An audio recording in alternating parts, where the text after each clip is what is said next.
বর্তমানে বাংলাদেশের যে অবস্থা, সেখানে আওয়ামী লীগকে নিষিদ্ধ করা হয়েছে, রাজনৈতিক কর্মকাণ্ড নিষিদ্ধ করা হয়েছে, যদিও তাদের নিবন্ধন বাতিল করা হয়নি।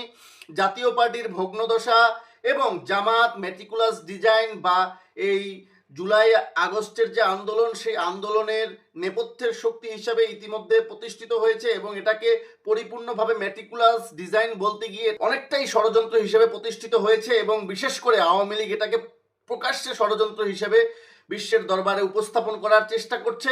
সুতরাং আওয়ামী লীগ ইলেকশনে আসতে পারবে কি পারবে না তা নিয়ে একটি ব্যাপক সন্দেহের সৃষ্টি হয়েছে।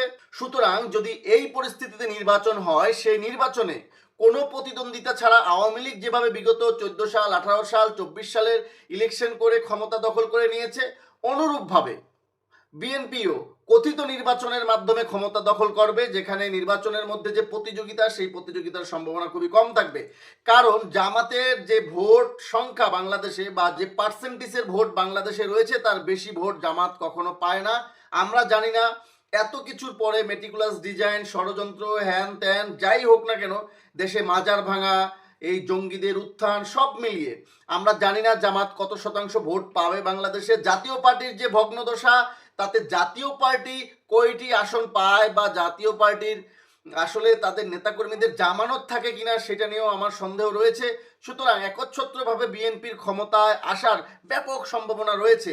সেক্ষেত্রে আওয়ামী লীগ যদি ইলেকশন করতে না পারে, তবে নিশ্চিত কোনো ভোট ছাড়া বা কোনো রকম প্রতিযোগিতা ছাড়া অনায়াসে ক্ষমতায় আসবে বিএনপি।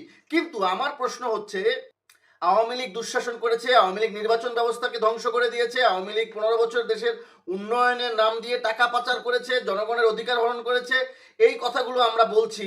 যদিও আওয়ামী লীগ বলছে বয়স্ক ভাতা দিয়েছে, বিধবা ভাতা দিয়েছে, রিলিফে চাল দিয়েছে, ঘর দিয়েছে এবং মুক্তিযোদ্ধা ভাতা দিয়েছে, নানা রকমের সুযোগ সুবিধা দিয়েছে, দেশে অতুলনীয় উন্নয়ন করেছে, পদ্মা সেতু করেছে, মেট্রো রেল করেছে, লাভ লাভ লাভ লাভ লাভ অনেক কিছু করেছে, যদিও এটি আওয়ামী লীগের কথা এবং এটা দৃশ্যমানও তারা করেছে। কিন্তু এবং আমরা তারপরও তাদেরকে দোষারোপ করি, কারণ তারা টাকা পাচার করেছে, একচ্ছত্র শাসন ব্যবস্থা প্রতিষ্ঠা করেছে, গণতন্ত্রের হত্যা করেছে, এগুলো সত্য। কিন্তু আওয়ামী লীগকে যদি নিষিদ্ধ করতেই হয়, তাহলে আওয়ামী লীগকে কি এই অন্তর্বর্তীকালীন সরকার নিষিদ্ধ করবে, নাকি আওয়ামী লীগকে যদি রাজনৈতিকভাবে প্রতিহত করতেই হয়, তাহলে নির্বাচনের মাধ্যমে জনগণ তাদেরকে বাদ দিবে বা জনগণ তাদেরকে প্রতিহত করবে বা জনগণ ভোটের মাধ্যমে তাদেরকে বয়কট করবে? যদি কোনো রাজনৈতিক দলকে বয়কট করতে হয়, যদি কোনো রাজনৈতিক দলকে বাদ দিতে হয়, যদি কোনো রাজনৈতিক দলকে নিষ্ক্রিয় করতে হয়, সেই দায়িত্ব কি সরকার নিবে, না কোনো বিশেষ গোষ্ঠী নিবে, নাকি বাংলাদেশের জনগণ নিবে? প্রশ্ন আপনাদের কাছে, উত্তর আপনারা দিবেন।